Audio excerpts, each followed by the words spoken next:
All right, let's talk to everybody who also always wants to know what's going to go on in the future. A lot of people make educated guesses. There are a lot of people that make guesses based on Scripture, what they've read, the Bible. But when it comes to people who are, I think, a little closer to reality because they look at trends and they look at information that was not written, 2,000 or 5,000 or 4,000 years ago. But Gerald Celente is with us, and he's the publisher of Trends Journal, and he's going to tell you exactly what's going to go on in 2011, including who's going to win the Super Bowl. Gerald, thanks for coming on with us. Hey, thank you, Tim. Hey, so who's the winner of the Super Bowl? The Mets. We don't do sports or weather. for good reason, huh? Because nobody can predict it. I love when they come on and tell us that that next year is going to be a huge hurricane season. Yet they couldn't even predict this storm that's rolling through Los Angeles. Oh yeah, I mean, they said it's going to be raining. They said it's going to be raining from 7 a.m. to 4 p.m. in L.A. nonstop. We look at the current events forming future trends. In today already walks tomorrow, the great scholar von Schiller said. And each one of us, for example, are doing what we're doing in life because of decisions we've made. The same holds true with social, economic, and political events.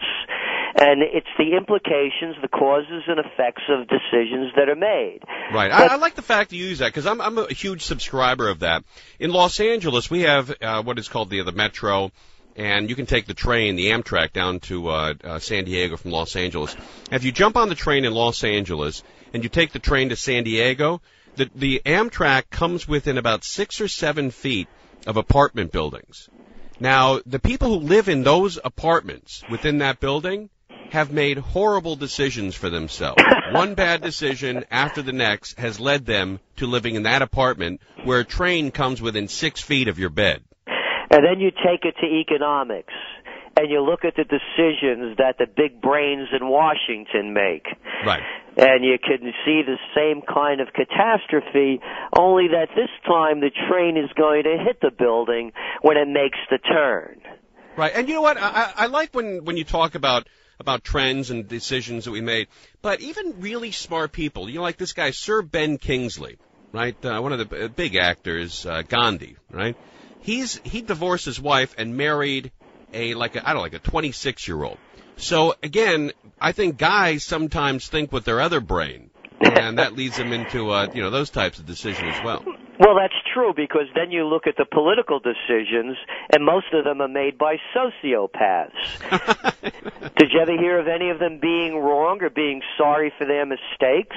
Well, you're absolutely right. When every time they campaign, they say we're going to lower your taxes and reduce government, and every single year, government gets bigger and taxes go up.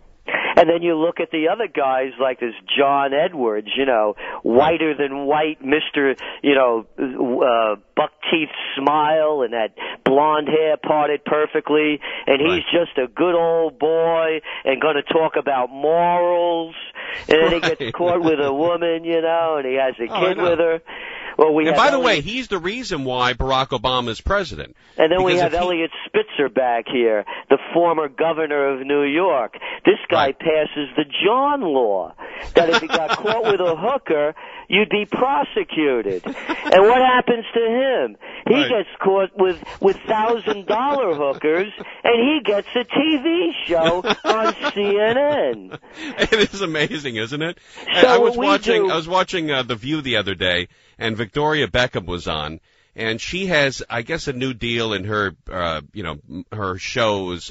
She's a designer, and her fashion shows will not feature any women who are size 0. And Barbara Walters said, "Well, aren't you a size 0?" And she said, "Yeah, but I'm healthy." It's that kind of great hypocrisy that people love to watch every single day. And this is the hypocrisy that's going on at all levels of government, whether it's from the military down to Homeland Security. You go through one after another. People, the top trend, by the way, of 2011, we're calling it wake-up call. And we're saying that only basically the uninformed little children, the out of their minds, ideologues, or people that believe what their politicians that are telling them, or the stuff they believe on business TV is going to tell them that there's going to be a great recovery around the corner and prosperity will follow. We're heading into very difficult times. They're going to be much worse than they are now. And people better wake up to the reality that the Federal Reserve and D.C. has cooked the books. We just found out a few weeks ago that their wonderful Federal Reserve has shoveled, check the number out, nearly 20 trillion with a T dollars were funneled in, quote, emergency lending programs to banks around the world. In Canada, the banks in Korea, the banks in Ireland and England and Scotland, in Germany, in the Netherlands, in Belgium, all over the world. And, and another thing, they gave away the money to those wonderful, wonderful people called hedge fund operators and banks. And General Electric and McDonald's and Verizon and Harley Davidson. And a lot of, you're right. People don't know this, but Harley Davidson, I think got like $2 billion or so. But General Electric got a huge check from the government. They borrowed a ton of money. And I was always wondering, borrowing it at virtually no interest rates. Yeah, at zero interest. Just like we get when we go borrow. Yeah, right. I always wondered why Brian Williams on NBC and MSNBC were in the bag for Obama, but now I know because he's paying them. They're paying off everybody. They're all in the same game. Listen, I'm a political atheist. To me, the difference between the Republicans and the Democrats is the difference between the Bananos and the Gambinos. I love the language they use, that white shoe boy language. Oh, they have campaign contributions. Right. Hey, how about bribes and payoffs? Right. That's all it is. We're looking at what's going on here, Tim, is that we're going to go into very difficult financial times. Look what's going on in Europe with the Economic Monetary Union. What union? They've broken every treaty that they've made. They're bailing out banks. They're buying up bonds. Oh, and they have this thing called austerity measures. Austerity measures means you lose your job, you lose your benefits, you lose your retirement, your minimum wage is cut. Oh, and by the way, we're going to raise your taxes. Right. It's amazing. All right, so we got to take a break here. Can you stay with us? Sure can. All right, Gerald Celente is with us, or Celente, I apologize, is with us. He is the publisher of Trends Journal, the Trends Journal, and we'll ask him for specifics. What's going to happen in 2011, and perhaps